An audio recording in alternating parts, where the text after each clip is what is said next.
Бүгүнкү үрөй учурган сел кайсыл бир айылдын ичиндеги асфальтты көтөрүп агызып кеткен, бирок азырынча кайсыл айыл экендиги айтыла элек жана башка жаңылыктар түрмөгө.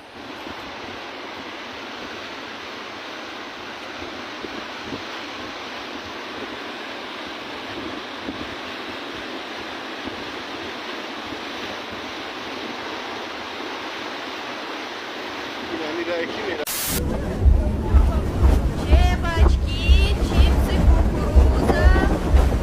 Самсы, пиво, лимонад.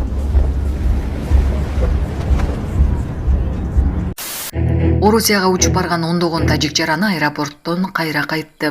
Орусияга учуп барган тажик жарандарынын дагы бир тобу өлкөгө кире албай артка кайтканын бүгүн 8-июлда Азаттыктын тажик кызматы жазды. Урматтуу Москва шаарындагы мекендештер, Умбем клиникасы төмөнкү кызматтарды сунуштайбыз. Педиатр, гинекология, стоматология, неврология, хирургия, кардиология, лор, УЗИ жана башка. Андан тышкары массаж жана бардык лабораториялык анализдер. Толук маалымат +7925 103 22 77. Биздин дарек Москва шаары, метро Нахимовский проспект, Севашская 7, корпус 2. Сиздин ден соолугуңуз биздин камкордук.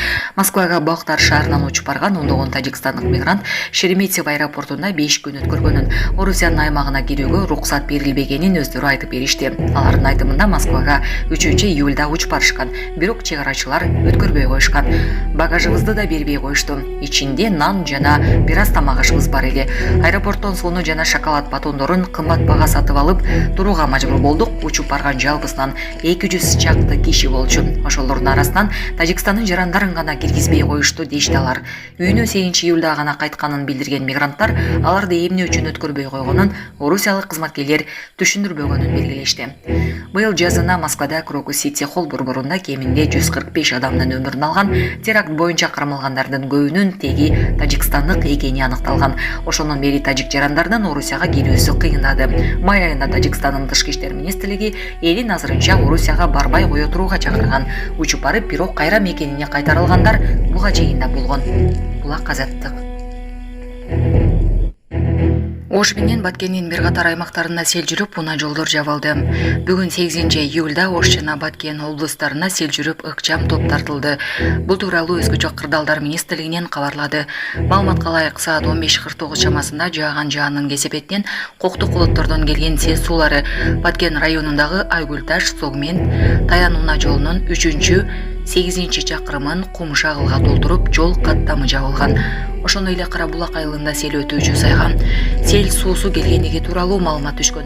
Жерине Баткен шаардык ОКБдан ыкчам топ тартылган. Алдын ала маалымат боюнча Лейлик районунда саат 12:45 чамасында жааган жаанын кесепетинен коктук колоттордон келген сел суулары Разаков, Андарак, Көкташ унаа жолун жана Тогуз Булак, Миңжыгач айылдарын байланыштырган ички чарбалык жолду кум шагылга толтуруп, Ынтымак айылында Откорм тилкесинде бир турак үйдүн короосун каптаган. Жерине тазалоо иштерин жүргүзүүгө бир экскаватор, 10 адам тартылган. Ош облустунун Кадамжай районунун Майдан айыл аймагынын Үчкоргон, Дарыуткоргон унаа жолунун 23-27 чакырымынын 5 жеринде сел жүрүп, жол убактылуу жабылган. Караш, Анипа, Чагорок, Шамбисай жана Акчечек сел өтүүчү сайларынан сел суу сагып, 1400 метр ички чарбалык жол бузулган. Жол каттам убактылуу жабылган. Жерине Кадамжай райондук Өзгөчө кырдаалдар бөлүмүнүн башчысы 3 экскаватор, 1 жүк ташуучу унаа тартылды. Алай району боюнча алдын ала маалыматка ылайык саат 15:00 чамасында жааган жаанын кесепетинен коктук колоттордон келген сел суулары Ош Сарыташ Эркиштам унаа жолунун 70-71 чакырым аралыгын кум шагылга толтуруп, унаа жол эки тараптуу жабылган. Жерине бир жүктөгүч, бир грейдер тартылган. Учурда унаа жол бир тараптуу ачылды. Белгилей кетсек, ОКМ 8-12 июль күндөрү туруксуз аба ырайы жана көтөрүлүп жаткан нөшөрлүү жаан-чачынга байланыштуу өлкөнүн тоолуу райондорунда сел жүрүү, таш кулоолор болоорун эскерткен. Булак Суперкейжин.